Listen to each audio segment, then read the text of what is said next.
नमस्कार माझ्या माता बहिणींनो, मी मनोज खोडे। आजचा जो व्हिडिओ आहे हा तुमच्यासाठी अतिशय महत्त्वाचा व्हिडिओ आहे।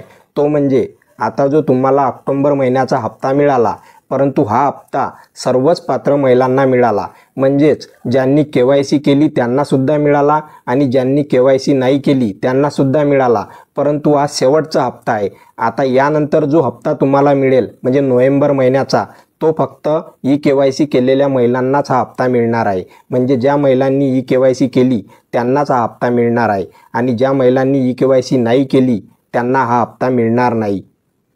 आणि बघा, तुम्ही ई केवायसी केली आणि ई केवायसी केल्यानंतर सुद्धा तुम्हाला हप्ता आला नाही तर समजून जायचं की तुम्ही लाडकी बहीण योजनेच्या कोणत्याच निकषामध्ये बसत नाही, त्यामुळे तुम्ही पात्र नाही व तुम्हाला लाडकी बहीण योजनेचा हप्ता यानंतर मिळणार नाही।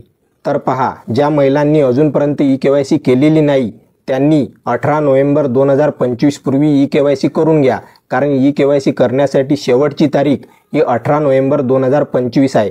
त्यामुळे 18 नोव्हेंबर 2025 पूर्वी आपली ई केवायसी पूर्ण करून घ्या, म्हणजेच तुम्हाला लाडकी बहीण योजनेच्या हप्त्यामध्ये पुढे चालून कोणताही प्रॉब्लेम येणार नाही। तर माझ्या माता बहिणींनो, हा व्हिडिओ तुम्हाला आवडला असेल तर तुमच्या जवळच्या माता बहिणींना शेअर करा